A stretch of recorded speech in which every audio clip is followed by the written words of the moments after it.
All right, Mopar people, welcome back to the channel. I'm just Mopar Joe, and I'm having a few growing pains with my new CRT SFI approved case and bell housing. You have this whenever you go big or go home, I guess. So let me show you what's going on, and we'll get this thing installed in the car today. Hopefully get my engine put in as well and get it going. It might end up, we might finish the video tomorrow, but at least you'll get to start run and see if it's got all the gears. For the people who's followed me on the channel for a while, you'll remember I swapped shifters a few years back because my other shifter, the cable on it actually stretched and it was holding, if I can show you what that would look like. There we go. So just imagine if we're shifted, I think that may be parked, I can't remember. It was holding between first and second as I was doing a burnout, and it smoked the clutches in it. So I bought this other shifter. It's a sidewinder, and I've had really good luck with it. But Mr. John Cope sent me this beautiful case and bell housing, and to eliminate something that wasn't needed, I guess, these usually have a little ear that goes right here, kicks straight off. That's what that would mount into. So that's not a big deal because I'm redneck enough that I can make one and probably just bolt it to the bottom of the pan rail, have it come up, little piece of metal. But the way it needs to be, my linkage would interfere where this big piece of meat right here is that he added all the extra strength in. So I would have to grind an inch out of this to make that swivel correctly. That's no good. So then I thought I would go over to the blue truck and steal the Cheetah shifter out of it that I got from Michael Yielding. And it also has a similar mounting point. So that's no good. So I'm going back to my original shifter. Let me show you it. Pay no attention to the mess. It's work of art here in progress right now. That's a Hurst Pro-Matic. I had it in my orange Cuda. Won a couple track point championships with it. I'm very familiar with it. You can beat the crap out of it. It's great. But every so often that cable will stretch or it'll get burnt up because it's the cable that goes forward. There it is coming out the front there. It'll burn up, get on the header, get messed up, kinked up, whatever. So I've got a new cable ordered for it. It'll be here tomorrow.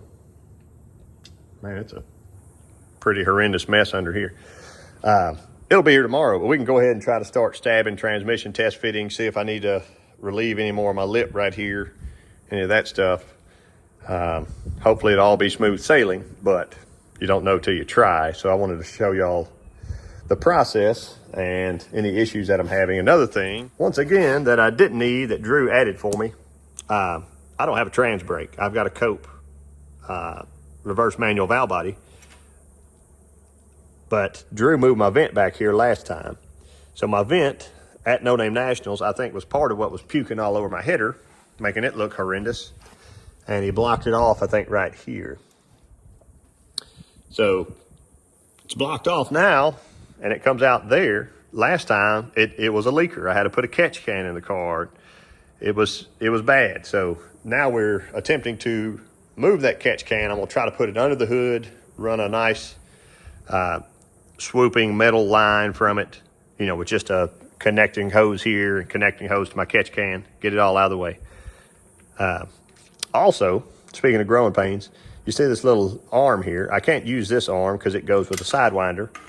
I had to order a new kit. They won't sell you just one arm at Summit that I could tell. I had to buy a new kit for $58 that has every kind of shifting lever I would ever need, including C6 Fords and Turbo 350s and all kinds of stuff that I'll never, ever use just to get the one that I need. So it's on the way to be here tomorrow also. But back to my point, this is the bracket that cable mounts to on the B&M, or excuse me, the Hurst. And it'll go on the pan rail right there. Cable goes through here. And I do realize this is kind of a thicker pan, but they give you enough slot adjustment that it'll work. And if they didn't, I could always trim that and move it up some and re-weld it to where my cable's nice and in line. So it will go here on those two pan bolts, about that angle. And prayers that our starter and everything else misses. And yeah, so that's the goal for this today. I can probably start test fitting it soon. Joe's got my other shifter at least mounted to the floorboard now, and I'm gonna get her up into place. I'll probably go ahead and hook my transmission mount up there, get it mounted in, transmission in, just have a little jack under here. So then I can ease my engine back down and mate these up together. This new super thick flange here, we had to get some new bolts coming. My old bolts, factory, like a factory Magnum style truck bolt.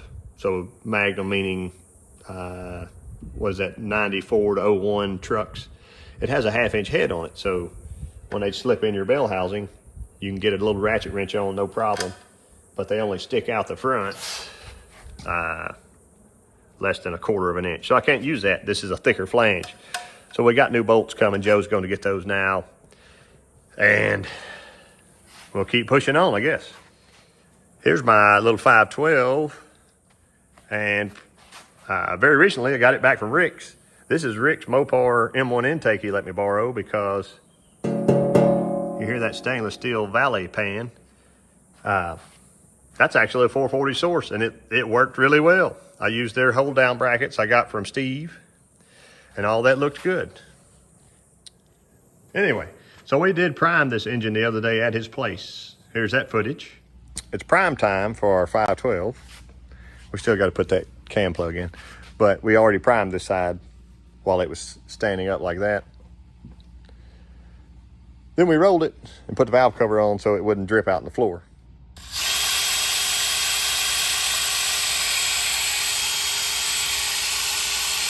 I don't see any that aren't oily.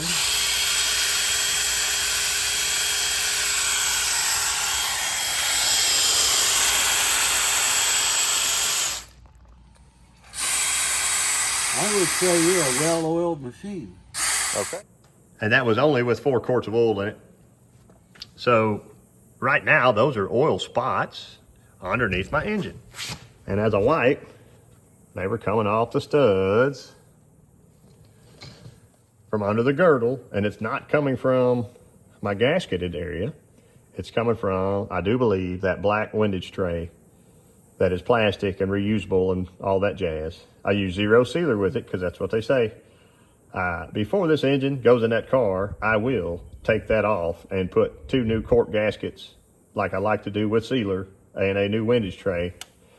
So I got to get this thing jacked up, flipped over, and put on an actual build stand after I drain the oil back out of it right now.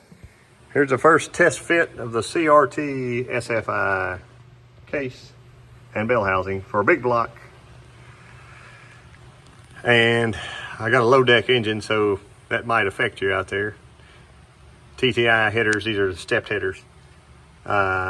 We did just test fit between that little spot right there. It seems impossible, but it did fit the other header. We got to go up with the whole thing, so I'm thinking that lip in there, see, mine's already ugly. It's about to disappear. So once it disappears, the transmission should go up quite a bit. And I got to move my shifter cable that we talked about earlier around the corner, around the side, to be able to loop back. So stay tuned. The bottom looks way clear. There we are. So right here would be where those ears came off I was talking about before. That's out of the way, so you can actually get your arm through to do whatever. I can plug my neutral safety switch in easier. And same thing here. We still got room to be able to go up. I don't think I'm gonna have to. It'll be tight up there, but you can see where that bolt head is there. That's almost touching the lip. So when the lip leaves, that'll be better. Also, we could use a little bit shorter bolts on that, but this is what was included. See, they're sticking out a little bit. But it all looks good. It's fitting. They did test fit this in a different Barracuda, but it was a small block Barracuda, so I didn't know if there'd be a major difference or not. So now we got clearance on our lip. It looks plenty good, but our case is hitting the stock floor pan right there. So we're gonna let it back down and look to see if there's a spot we can clearance on the floor pan itself. Should just be a little bit. I mean, we're almost there on the top side, so. Case number 1. That's it. Here's where we made it to yesterday, and we were waiting on the UPS man to show up with our cables. Let me show you the difference in the amount of stretch that happens in this cable. If I'm lined up here, they're both pushed in all the way. The eyelets are in line. I'm not going to move anything. I'm just going to bring you over. See that? About a 1/4 inch difference in the old cable versus the new cable. So I think it's time to finally start the car. I had robbed the ignition wire off for my run stand so I could run a 512 that had an MSD distributor. So now I backed all this, I got it retimed. I have not tried to start the car yet. I got my light ready. I need to get my screwdriver and half-inch wrench, but otherwise I think I'm there. A quart in the converter and 8 quarts in the transmission right now, so it should suck that down fairly quickly. If I get the car running right, whatever, I'll jump over and check it again. I've got more transmission fluid ready. And I got to get my starter button because Joe had to bounce. So here we go. I'm going to just try it anyway. I got this stuff here.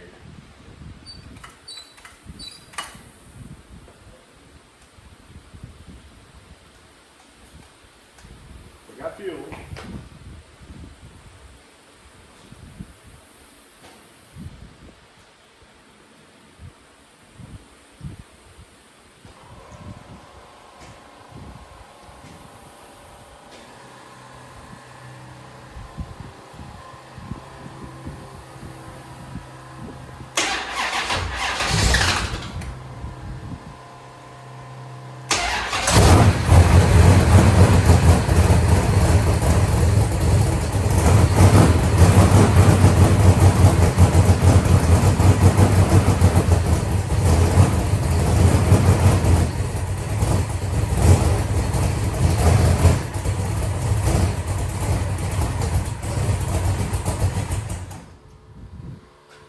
That was easy. I promise I've never started this car before with this cam and this engine and everything. So that was a blessing. I'll give her a little more of this. Step 1. I'll look underneath it. Looks clear.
Well, it lives, but something's dripping, and that's not cool. Let me turn the fans off. Best I can tell.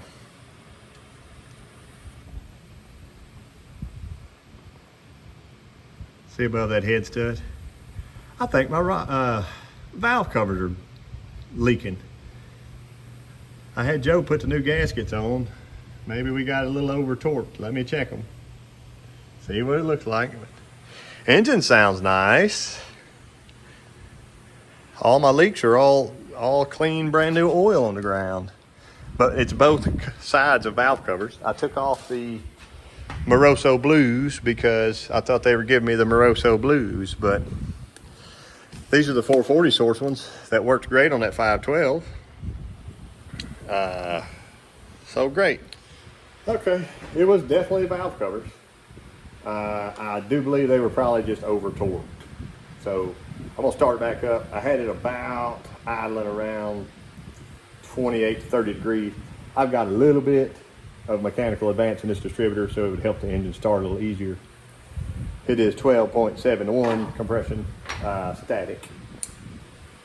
But until I put my other box in, I won't be able to put the retard in. Anyway, I'm gonna start back up. Check it for leaks.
Let me show you the case real quick, and we'll wrap this up.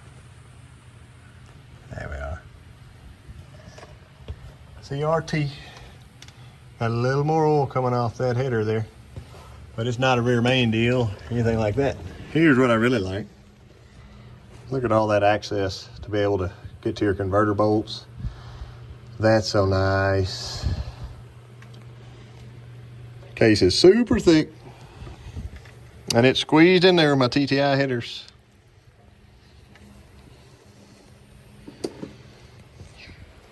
I appreciate y'all watching.